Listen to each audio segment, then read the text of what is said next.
Good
morning, everyone.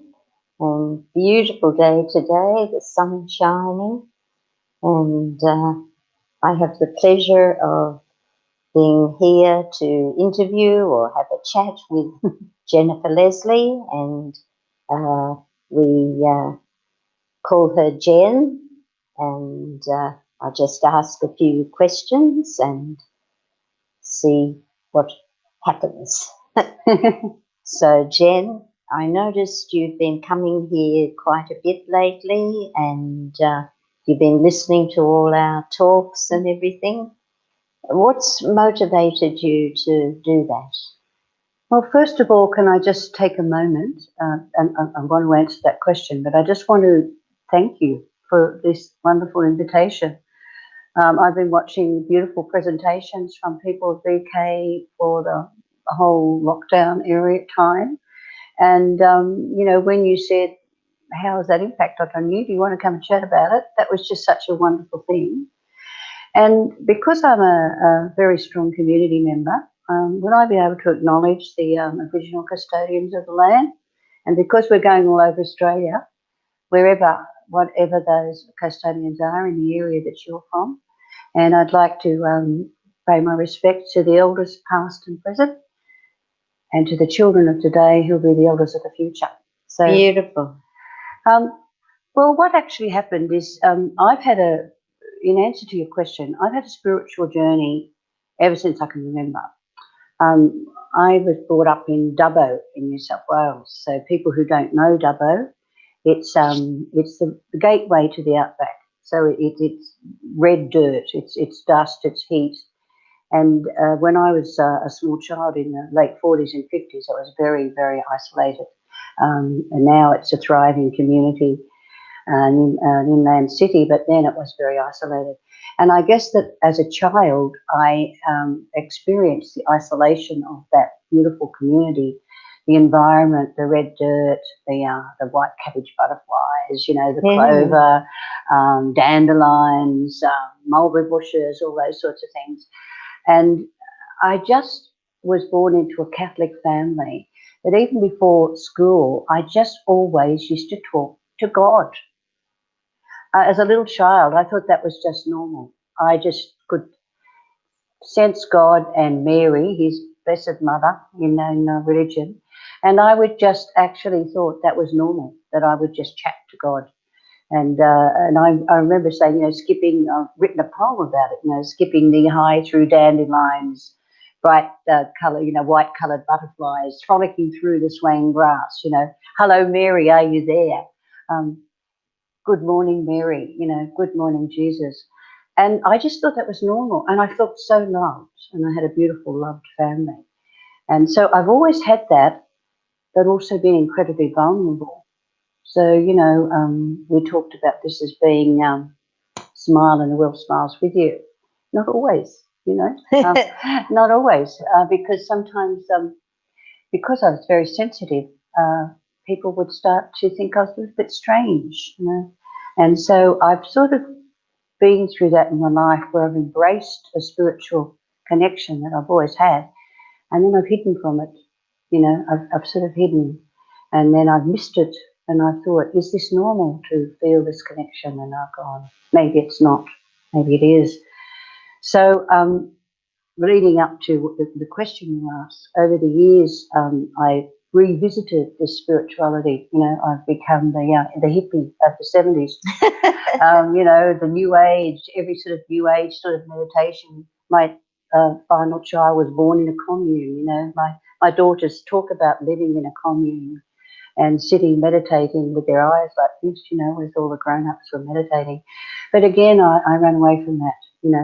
I always had this sense that there was something a little bit strange about that connection. And as the world becomes more cynical, more people were more critical of that. So I'm always on the lookout. And as I got older, and my beautiful partner that for many years died a couple of years ago, who had a similar sort of background and spiritual connection that I had, I started looking around. My daughter, who lives in the mountains, brought me along to Brahma Kumaris mother-daughter, a workshop that you were facilitating actually, Sally.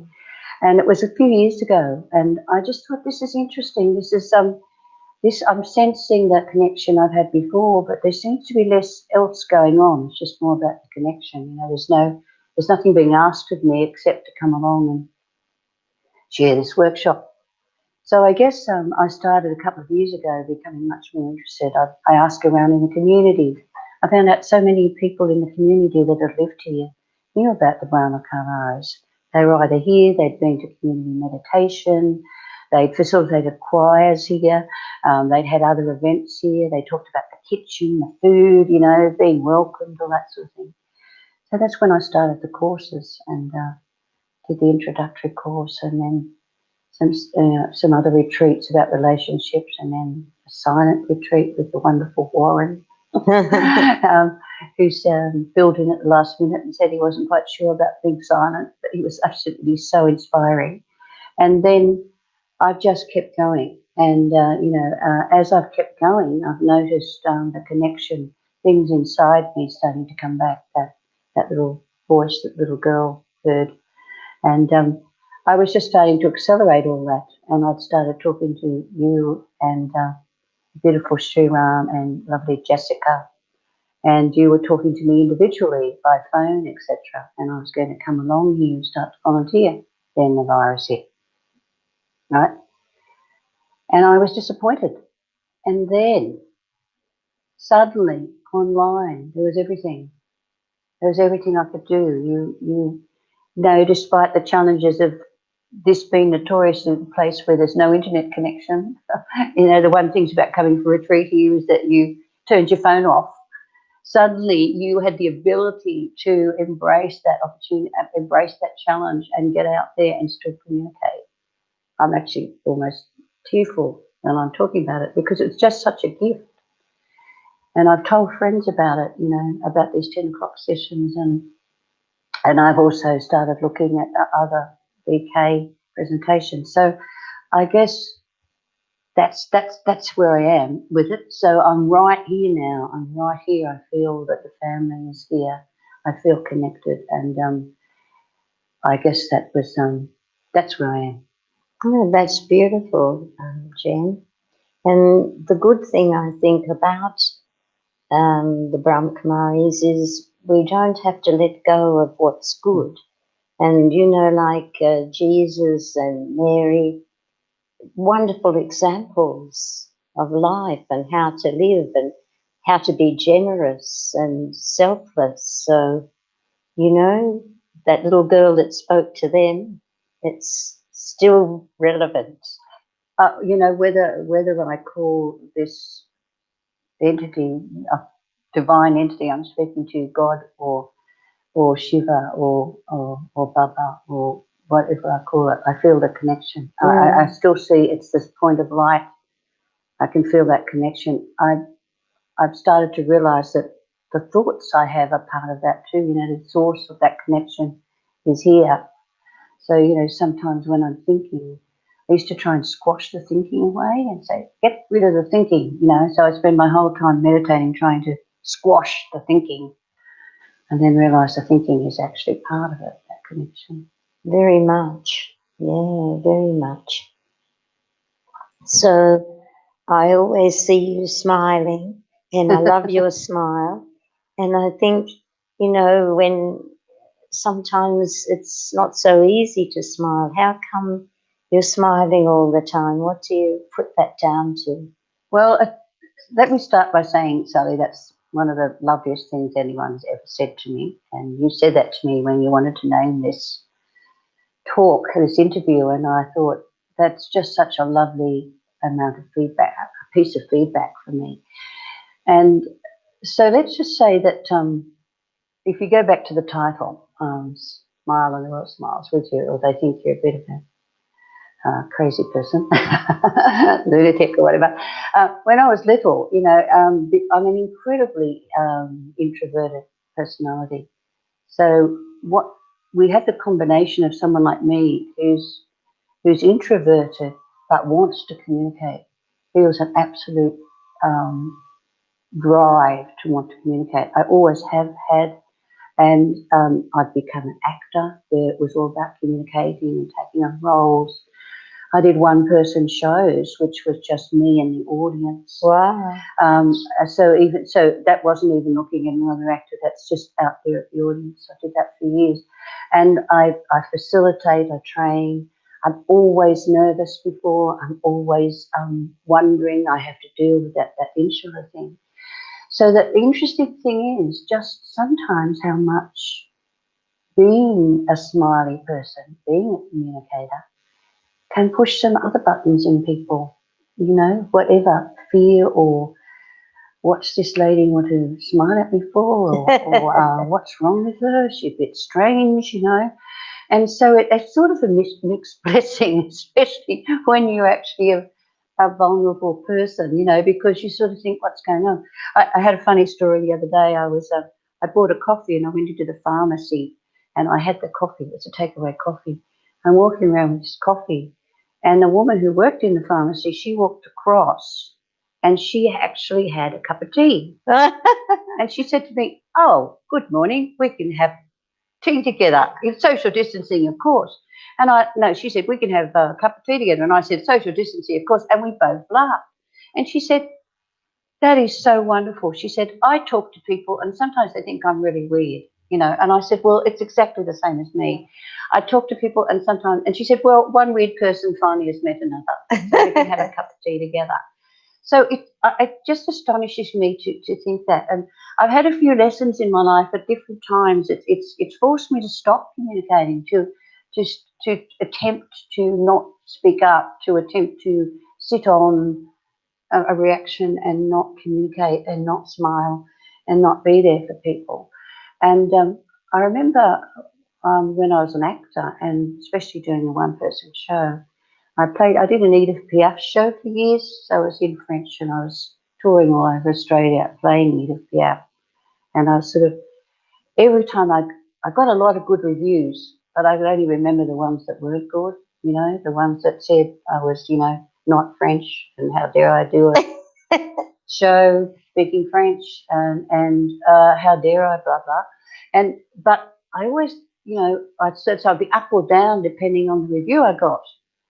And I remember one night I was in this gorgeous little venue at Queanbeyan called the School of Arts Cafe, and they had it was in the 90s at this time, and they had wonderful performers there, many really well-known performers week after week.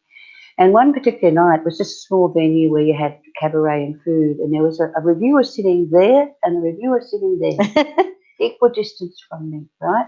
Both with the same view. Maybe this profile's better than this one, I don't know, but both looking at me. And the next day or the day after, one of them gave me the most brilliant review and said that the show was amazing and I was, you know, this and communicate. And the other one said it was a ridiculous show. How dare I pretend I could speak French, which I can't really, but I was doing my very best. I knew exactly what I was saying. I studied French like all of those people at school. I had a lot of communication with the French. As a matter of fact, the most generous people who ever watched the show were actually French people, speaking people who admired what I did. But here I was, and I thought, what can I do? They saw the same show. I can't say I was good when that person saw me and terrible when that person saw me. It was the same me. It was the same moment that they were watching. So that really taught me something. It's really about what's going on in the other person. And I remember a psychologist once said to me, and the first time she said it to me, I've heard it many times since in sort of psychology theory and stuff, but she said, what people think of me is none of my business. I love that. And you know, I love that. It was the first time I saw it. I thought, stop worrying about it. Your intention is good. You want to communicate. You want to love. You want to help. It doesn't matter what they think. No. What's going on is part of their karma or the challenges they're dealing with. And so many people, when you persist and you say, you ask, why are you upset about what I'm saying? They will eventually come around, and that's what I've learned. Keep talking for some time. Sometimes they're quiet and go away. Yeah. And sometimes keep talking, keep smiling. Yes. And I had a friend the other day, I was talking to her. She's probably watching, so I won't say much about it. But in some advice that she was asking me for, I said, or you could turn off your mobile phone. Because she'd had a lot of interruptions that day and she was worried about it. And she said, well, you could turn yours off too. And it was so funny because she's so generous. I said, that was funny. And she actually laughed. She said it was, wasn't it? You know, it was just one of those moments where sometimes advice is seen as judgment or responses or a query is seen as a judgment, whereas I really do and always have mean to assist. But that's not always gone that way. You know? Yeah. So, yeah, I do smile a lot and I'm keeping smiling. I'm determined to keep smiling. Well, it really lifts my spirits when I see you smiling. Such a beautiful smile. Thank you. So, Jen, how has this lockdown affected you? Well, it's funny, because I sometimes hear stories from people about how it's made a big difference, and I go, oh no, nothing. They say, have you been impacted? I go, oh, not in a negative way, really. And then I remember I completely lost my job. But I mean, I might get it back. It was a contractor job, but it brought in quite a lot of income, and I loved doing it. You know, and because of the type of work it just had to stop because it was large groups of people all over the 3 different states. So instead of driving and flying around those 3 states, suddenly I've been at home in my house. I live alone. And so suddenly there's all this time. So all of that time that I've been wanting. So I haven't, at some point, I'll have to deal with the fact that the income's gone, but I haven't gotten to that yet because it's been so joyous to actually have the time to meditate, to connect into all of the things that Brahma's been offering me in the last couple of weeks since it's opened up to be able to come here and volunteer, to be able to spend more time with people who suddenly have time to talk to me on Zoom, on telephone. Being in the older age group for quite a few weeks, I didn't go anywhere really. My beautiful daughter in the mountains did my shopping for me, but I think that people have been willing to talk more, willing to open up, particularly older people who are suddenly not with the grandchildren, not volunteering, not going to the club, not going on their holiday, not going on all the things that the older, uh, um, rather privileged Australians, I'd have to say, like myself, have been able to do. And so suddenly that's not happening. And I've just started by discovering nature again, like that little girl with the butterflies. Only this time it's mountain with a regrowth after the bushfires and nature trails and taking photographs. And I'm terrified of snakes. I mean, when I first came here and I saw there was to lure and I saw there was a snake somewhere and I went, snakes, Um, I, I've, I've run into 2 of the most beautiful snakes recently. 2 days ago, like an enormous black brownie. I don't know what it was because I'm hopeless at things like that. The old money 6 foot long snake with my sister sort of staring at me. A fat-bellied tiger snake walking on another track, and suddenly birds communicating with me, looking at me, that sort of thing. So I've been able to do all that, and I've been able to strengthen my meditation much, much, and just go into all of those different aspects of the Brahma Kumaris life. What is the knowledge that I need to have? I've done all the courses, so the knowledge was there, but it's had time to sink in. And actually, I've been able to reflect on it more. Um, and then also the actual lifestyle, the going in the funny, because when I first came here, I love wine, Sally. Gee, I love wine. And I was sort of one of the retreats, and we were talking about being vegetarian, and that eventually, if you want to increase your meditation, you'll do these sort of things. And vegetarian wasn't a problem for me. I've practiced or pretended to, as my vegetarian children tell me, pretended to be vegetarian many times, and then chicken snitty comes up, and suddenly the vegetarianism disappears. This is what's happened in the past. But I've now gone completely vegetarian, and that was easy. But the wine, not so easy. But I remember somebody saying to me that one of the wonderful people so it might have been May, I think it might have been May or Mark, or one of the beautiful facilitators, and Judy, I think it might have been Judy actually. She said, "Don't worry about the diet. Just start meditating, and you won't want to eat that stuff." And guess what, Sally? Wine's making me sick. Oh, very I pour good. the wine. So anyway, I'm tricking it because now I'm trying red again, which isn't making me sick. The white was making me sick. So I'm getting less and less and less, but it is. But I'm just letting it happen. I'm just letting it happen and finding out that suddenly I don't want to eat meat anymore. Suddenly the thing about the alcohol is not really going in. So the lifestyle stuff is not so difficult. Mm. The meditation a lot more challenging. Not because not the daily meditation, not doing it once a day. I don't mean doing it once a day, that's fine. But it's doing it all the time during the day and reminding myself of things like you have here called traffic control once an hour, just reminding myself so that I don't let go the space that I've left and I start being reactive again or going into the old habits. So that's an ongoing challenge to try and keep that going because that comes into the last part, which is service. So the more I meditate, the better I do my communication that I've always wanted to do. So I guess that's the more service, whatever that is, whatever that ends up being. Yeah, No idea. that's very good. Yeah. And, it's good to have something to work towards. Yes, no one on earth is perfect yet. So it's good to have something to work towards and chart in your mind your progress, how you're going.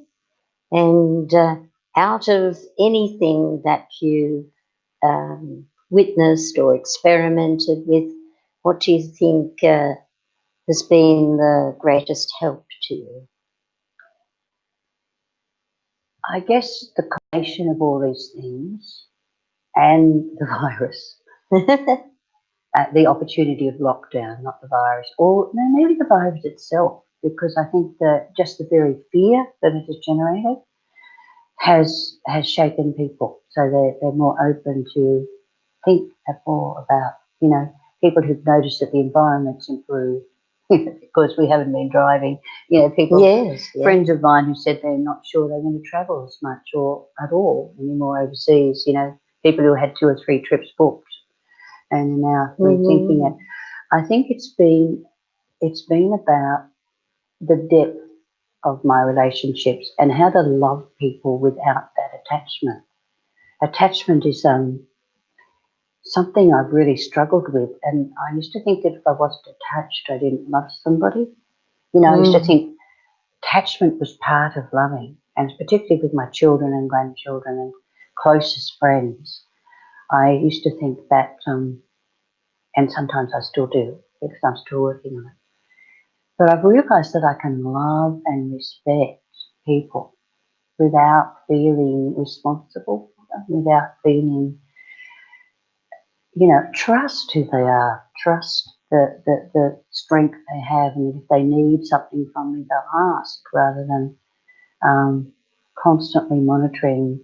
For some of my life, I was a single mum, and I'm a bit of a helicopter mum. I've been one of those, and all my 3 beautiful children are incredibly grown up and very mature and very self-sufficient and really capable more of looking after me than I am of them. So I've let that go. So I think this is the biggest thing I want to keep going. And interesting, I have the most beautiful 20-year-old granddaughter, and she said recently, I haven't been seeing as much of her because during the lockdown it was advised not to see young people who were still circulating more socially than me, but we have a joint birthday in a couple of weeks ago, 2 days apart, and she said, "You're stronger, Nana. You're more confident than you were," which I thought was interesting. And I said, "What do you mean?" She said, "Well, we're in a family situation, and you're speaking your own opinion more." And something like that. She's probably watching and saying that's not exactly what I said, Nana. But it was something like that. Yeah. That's the impression I was left with.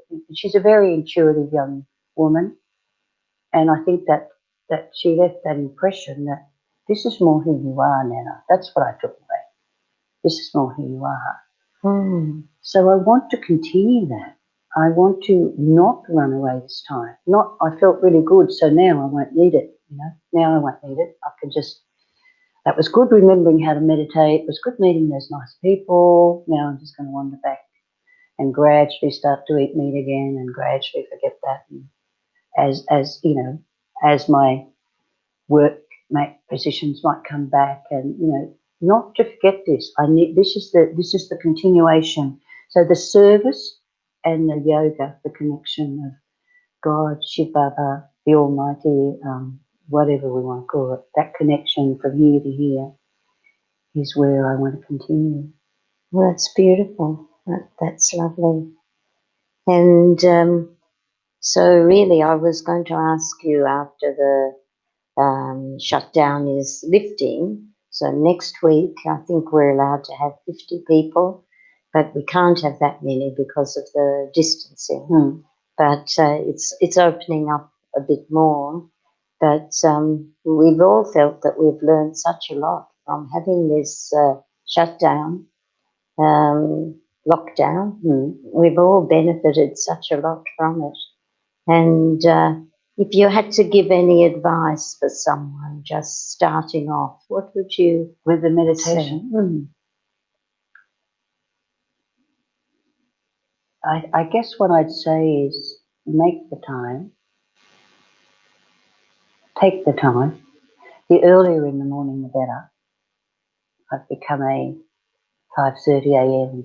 get up person, which is 2 months ago I would have said was just impossible for me. I've been an 8 a.m. riser for quite some time, except when I was working.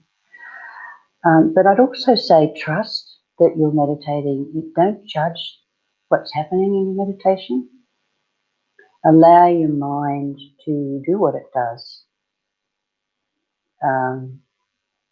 Don't really push the stilling of your mind. I'm not sure whether this is what I'm supposed to be saying. That's how I'm feeling. Yes. Allow your mind to think, to doubt, to whatever it is. Let those thoughts just wander and just go through them. Just let them settle. I think that's one beautiful thing I got from one of the morning talks by Warren, where he said that. Don't judge the thoughts that are there. Don't try to squash them. Just let them be, let them sit, and focus on that point of light in your forehead, and that point of light that you choose to focus on, whether it's the sun or a picture like the one behind us or a candle or whatever it is. Don't always use music.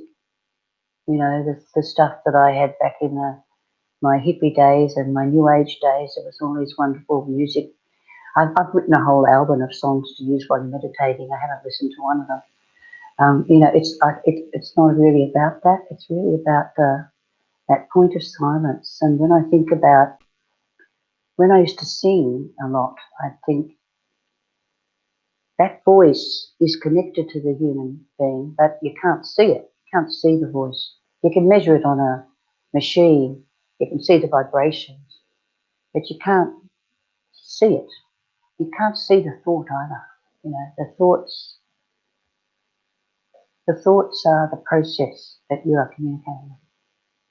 So I guess the biggest thing I've learned is, my meditation in the past, except when I completely accepted it when I was a small young person, before I started to be cynical and started to be impacted by the pointed fingers indicating my lunacy.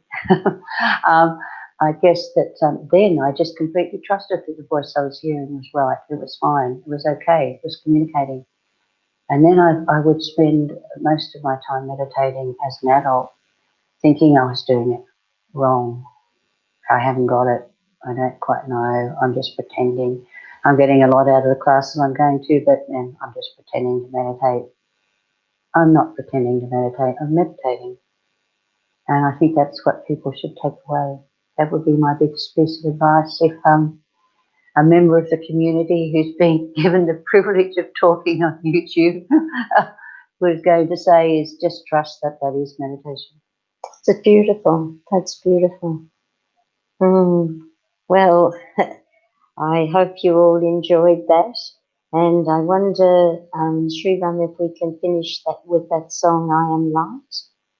That's a song just saying I'm light, I'm not the colour of my eyes, I'm not all the problems I have, I'm not what my parents taught me, I am light. And it's such an uplifting song. Beautiful, isn't it? And I just had that feeling when you were talking about the light here. This is who I am, and this body will go, but the light is eternal. And I have to say, you like my smile. I love your smile. I was looking at that picture on that. You know, we've both got these smiles, you know, and I'll note to my son, he wanted to say, he didn't say this, but he took that picture. It was in Bali, and I was particularly happy. It's a lovely picture. And he took that shot, and that reminded me of a beautiful trip I had. Which was beautiful. It's a very beautiful smile, very heart smile. Yeah. So keep smiling out there, and I hope you enjoy this song of You Are Light, and take it personally. It's you who's light.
The things my family did.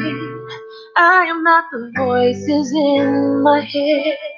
I am not the pieces of the brokenness inside. I am light. I am light. I am light. I am light. I am light, I am light. I am light, I am light. I'm not the mistakes that I have made, or any of the things that caused me pain.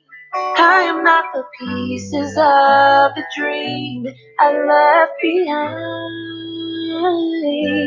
I am light. I am light. I am light.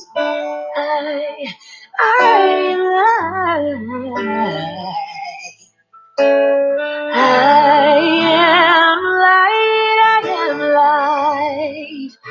Yeah. I am light, I am not the color of my eyes. I am not the skin on the outside. I am not my age. I am not my race. My soul inside is all light. All light. Oh, yeah, all right. Thank you, Jen. Thank you, Sally. Thank you all. Enjoy your day.